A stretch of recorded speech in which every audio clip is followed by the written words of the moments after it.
points for you, tips for choosing good projects.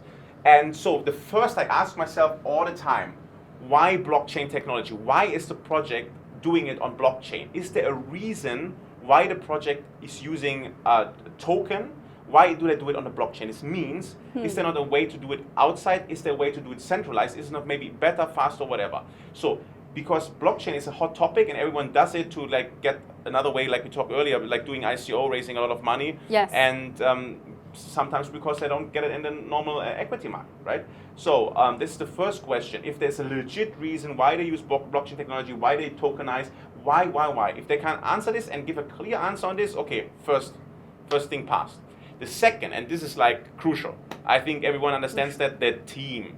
And the team, look, there's no degree, 10-year doctor degree in cryptology or like on the blockchain doctor, whatever experience. Like no one has this long experience, it's just a couple of people, and I think they can't fit all the projects. So the second is the team, and there's more about experience in general business, experience under stress, like how old are they, what have they done before, have they were a leader of the company or just like a student dropping out from their bachelor degree and going straight for CEO, you know, it's like even this would not be a disqualification, but I just look at it very carefully. And so the team, the experience, and if they have put the people in the right position. So if they have a blockchain developer, if they have a web designer, if all the positions are already fit, then I think it's a good team. And I also like to meet them in person or speak to them at least via Skype. So I think the personal touch, and you can look into people's face and eyes, and you get a little bit better understanding. Because like like a white paper is just a paper with like. You don't know the person behind it. Behind it, no, and oftentimes it's like copy and paste, and like everyone is doing the same. I agree. Yeah. So on our slide, I have 3 more bullets for you.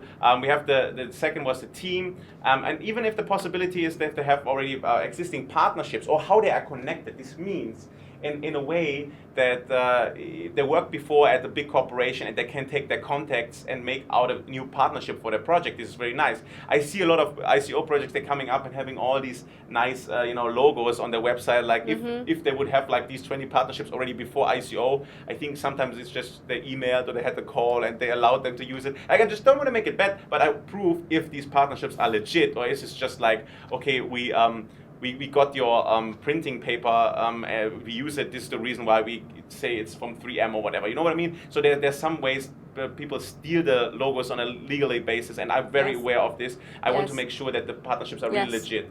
So the third point is the reason for doing token offering, and this is also related to the first point. Why are they doing a token offering?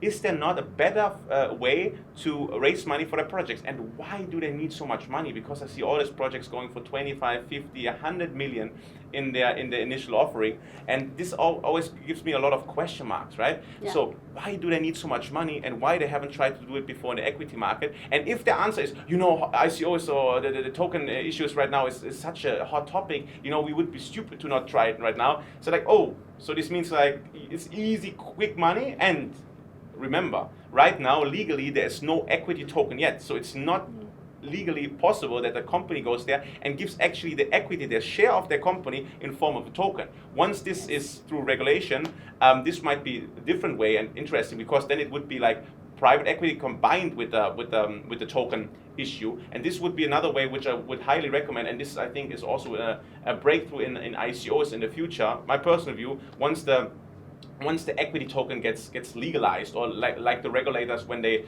finally make a statement on it. So, but this question is so important for me. And honestly, I can tell you, I only invest big sums in projects that already raised equity. So, like if you look into the investment in 10x and PolicyPal, the companies, they were valued already a couple of millions before the ICO. They already raised a significant sum in real value, US dollar, and then I invested in the equity, and then in the ICO or the token offering. So I think that's very, very important. Then we have the last 2 steps I recommend everyone. It's to look at the hard cap The hard cap, this means like what is the money they're looking into to raising? Is it 25, 50 million? Honestly, in my stomach tells me the lower the better, but there's also a too low, because then it can have problems. Too less people are interested in making this project big to get it listed and so on. So I think a good hard cap is somewhere between 20 and 50 million, something around this. Could be as low as 10, 12, but then it depends. And the ratio, and this is what I think you mentioned this too. Some of the projects, they keep like 70, 80% themselves and just give some percent out.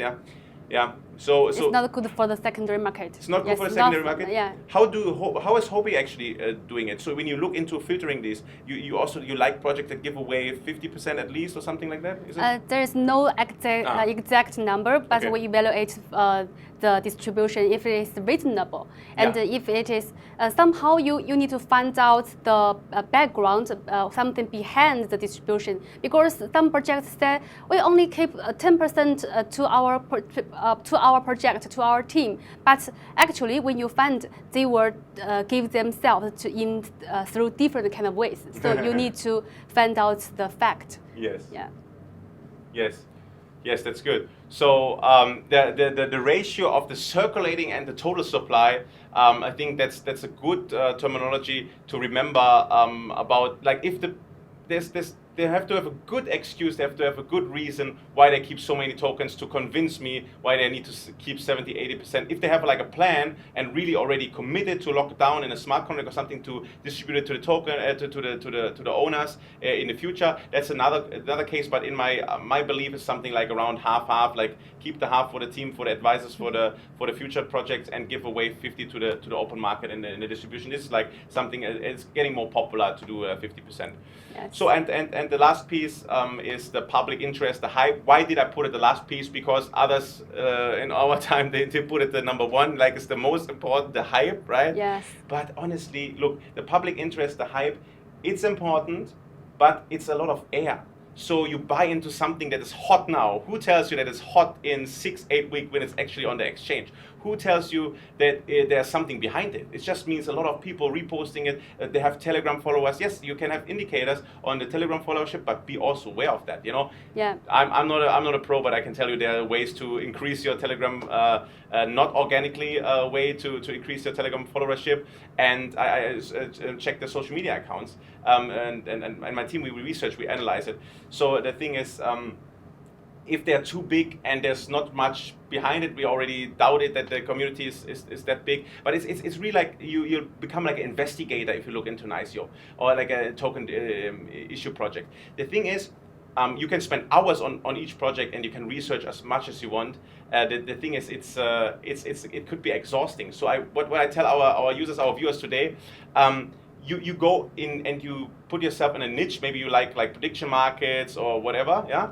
And then you look into these projects only, or you go only qualify for ERC20 token, or go very niche. You go only on neo projects or whatever, right? So like finding your thing and then being very selective, and maybe splitting the work also with friends and colleagues. So this is how I did it in the beginning to really get more input, yeah.